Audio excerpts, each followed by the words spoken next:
रहे हैं राजन परीक्षित, वो ऐसा भगवान महाराज करने लगे। इधर आकाश में जितनी भी देवियां थी वो अपने अपने विमान में बैठ करके महाराज देखने के लिए चलने लगी। इधर कैलाश पर्वत पर मैया पार्वती भोले बाबा के संग बैठी थी, तो महाराज पार्वती भी रात के समय तैयार होकर के चली। भोले बाबा ने पूछा, है पार्वती रात के समय तैयार होकर के कहाँ जा रही हो? पार्वती ने जवाब दिया, हम जा रहे वृंदावन में। वृंदावन में जा रहे? क्यों जा रहे? पार्वती बोली, हम इसलिए जा रहे हैं क्योंकि वृंदावन में भगवान कन्हैया गोपियों के साथ महाराज कर रहे हैं, महाराज देखने जा रहे हैं। भगवान भोले बाबा बोले, गोपियों अगर तुम महाराज देखने का जा रही तो आज महाराज देखना हम तुम्हारे संगे चले। मैया ध्यान कहाँ है? कहाँ ध्यान है?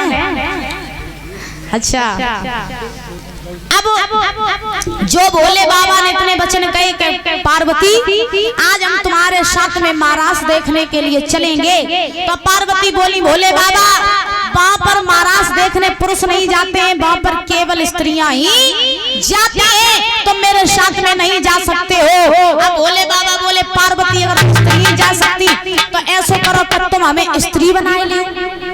किसने कहा? किसने कहा? तुम लोग सुन रहे यादें सुन रहे यादें नहीं सुन रहे हैं, सब लोग मिलकर के बोला करो। भोले बाबा ने जवाब दिया पार्वती से, पार्वती ऐसा करो कि अगर स्त्री जाती है तो तुम हमें स्त्री बना लो। भोले बाबा जैसे इतने वचन गए, पार्वती कहने लगी, जब बताओ क्या तुम 6 हाथ लंबे भोले बाबा, इतनी लंबी तुम्हारे लिए हम साड़ी कहाँ ले आई, और मान लो तुम्हारे लिए हम साड़ी ले आए, तुम्हें पहनाई दई, तुम्हारी 1 हाथ लंबी जो दाढ़ी है जखा ये कैसे ढकेगी? अब महाराज ध्यान रखना, जो भोले बाबा सत्य वचन गए, भोले बाबा कहने लगे, पार्वती कछु करो लेकिन हम महाराज देखने तो जरूर जाएंगे। तो महाराज पार्वती समझ गई कि अब जिद पकड़ गए, माने काऊ की नहीं, तो परीक्षित महाराज भोले बाबा ने आज साड़ी पहन ली। जब भोले बाबा ने साड़ी पहनी है तो महाराज भोले बाबा बोले, छोड़ेंगे ना हम महाराज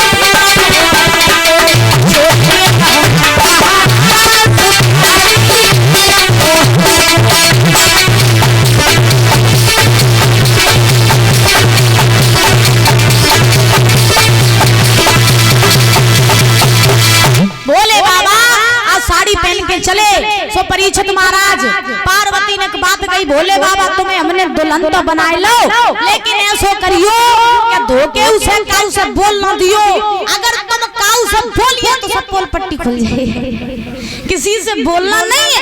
भोले बाबा बोले, ठीक पार्वती काऊ से नहीं बोली। अब आगे आगे पार्वती पीछे भोले बाबा।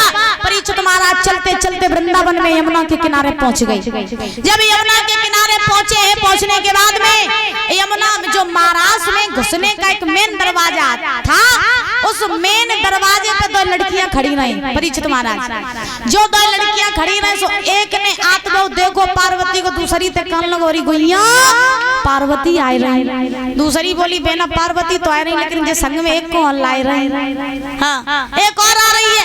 तो महाराज दूसरी बोली, बेन एक बात नहीं समझ में आई। बोली कौन सी? अब एक कंस मारने में बहुत देर है, बैठ जाओ, अब एक कंस बहुत देर में मारो जाइए, बैठ जाओ अपने अपने जगह। उसी समय महाराज तो दूसरी कान लगी, बेना पार्वती तो कैलाश पे अकेली राती फिर जा लंबी चौड़ी पौरिया कितनी चली आई रही। दूसरी बोली, बहन ढंगा आ जाने तब पूछे। अब जो पार्वती पास में आई, सो पार्वती जैसे ही महाराज में घुसने का प्रयास किया, लड़कियों ने रोका, नेक रुक जाओ, नेक सदी रहो। अब पार्वती वहीं रुक गई। बेचारे भोले बाबा चुपचाप खड़े, बोल नहीं रहे काऊ से। अब पार्वती से लड़कियां बोली, जब बताओ कि तुम तो कैलाश पर्वत पे अकेली राती फिर जा लंबी चौड़ी बहुरिया किनकी है? क्या लंबी चौड़ी बहुरिया किनकी है? अब महाराज भोले बाबा समझ गए कि अगर धोखे से हमने बोल दो और इन्हें नेकू बनक लगी कि हम भोले बाबा आए तो सब पोल पट्टी खुल जाइए। अब भोले बाबा चुपचाप खड़े, पार्वती जी हाँ जी क्या बात है, जब बौरिया किनकी है, बड़ी सुंदर है। अबे भी करो, अबे लॉकडाउन, अच्छा हाँ लॉकडाउन में करो, लॉकडाउन का करो जो हमारे गणेश नहीं जो पर्वत में छिड़ियां मुखरी चरा रहा हूँ। अच्छा सो अब ये तो ना घर है, हम काम अकेले नहीं कर पाते, तो हमने विचार करो गणेश को ब्याह कर ले। सो और कोई नहीं सोचा कि आपस में मेला बैठी होगी एक दिन सुनने को लव मैरिज कर लो। लव मैरिज और क्या बात है। आज श्री सुखदेव जी समझा रहे हैं राजन परीक्षित। लड़कियों ने पूछा जब बताओ जो लंबी बौरिया किनकी है, पार्वती बोली तुम्हें नहीं पता, लड़कियां बोली हमें क्या पता। तो आज पार्वती बोली सुनो जे मेरे लला गणेश की